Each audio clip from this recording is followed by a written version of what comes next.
calamities. Yes, we have to address all kinds of calamities. Natural calamities, man-made calamities, and maybe woman-made calamities. I would like to ask, in our projects, is it the truth?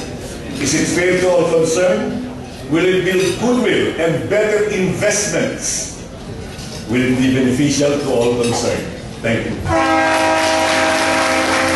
Thank you, Mr. Aquino.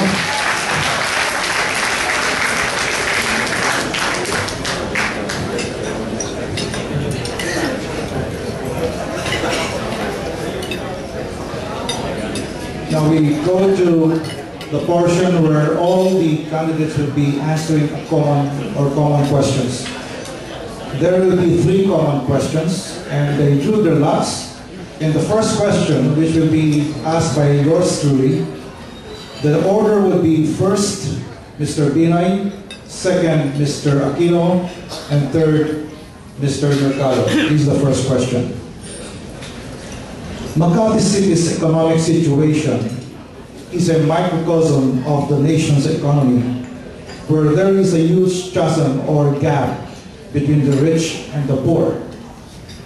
Recently, we read or heard a presidential economic advisor admit that more Pinoys are poor and the rich are getting richer.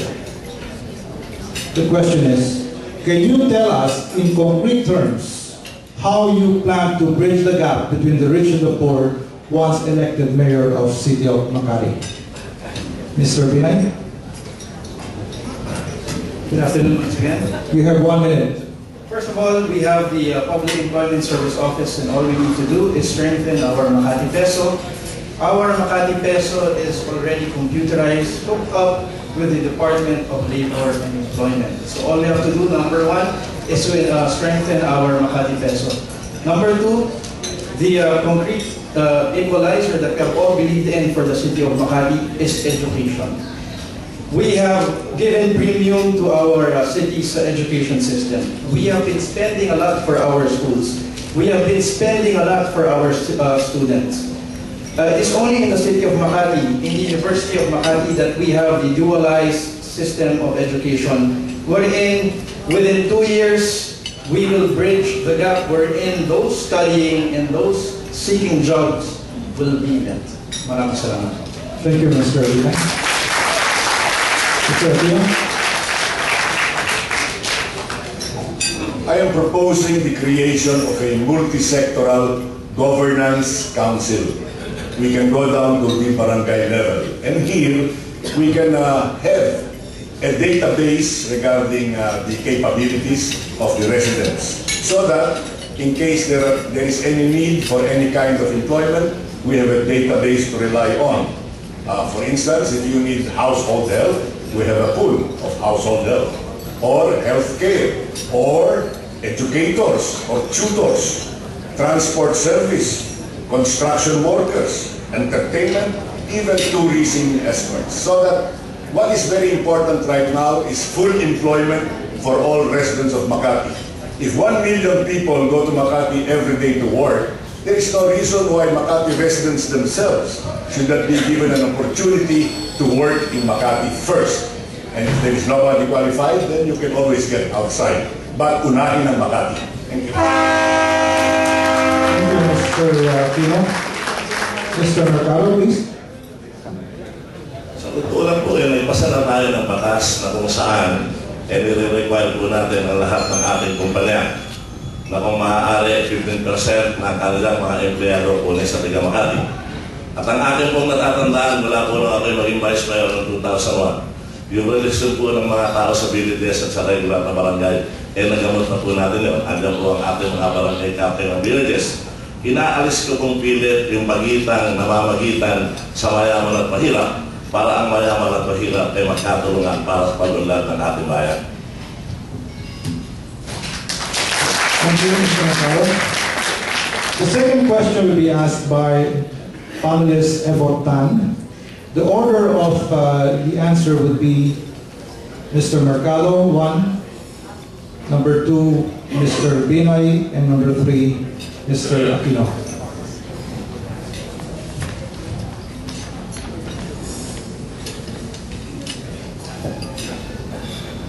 Gentlemen, a study was conducted that indicates that the Philippines is among the least competitive countries in the world in terms of ease of doing business. What specific measures do you propose to implement in Makati City to address the complaint of businessmen that it is difficult to do business in the Philippines? Katulad po ng aking unang plano at aking sinasabi, kapag malinis po ang ating business permit licensing office, malinis po ang ating gobyerno. At kapag malinis po ang business permit, malinis din po ang inyong mayor.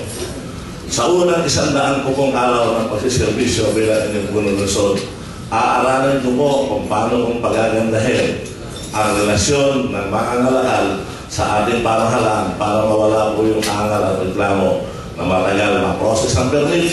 Meron hingian ng kung ano-ano. Yan ho, ipinapangako ko sa inyo at tatanggalin ko ang lahat ng red tape sa lahat ng sangay ng city government ng Makati kung ako po ay magkakatiwalaan.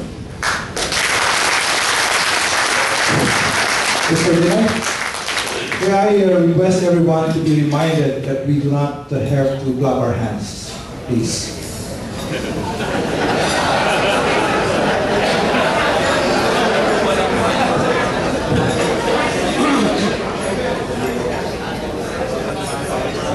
Makati remains at the top of doing business in the country. In fact, let me just say to everyone that for 2008, real property taxes increased by 9%. For this year, in the business and licensing portion of the city government, it has increased by 4%.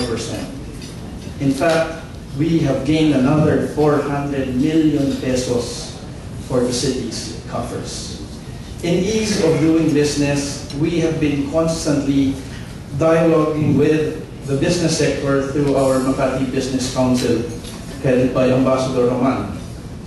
And this constant dialogue has already bridged the gap between the business sector and our government. In fact, through our good relations, throughout the years since 1986, we have constantly increased the money being given by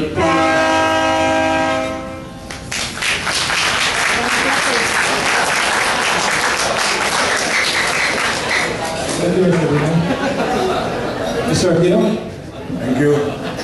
I'd like to implement a simplified business procedure wherein the steps and the requirements necessary should be listed down one after the other.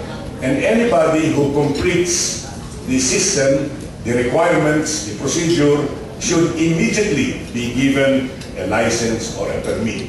I believe in meeting these three groups: the business groups, the academe, and the local government.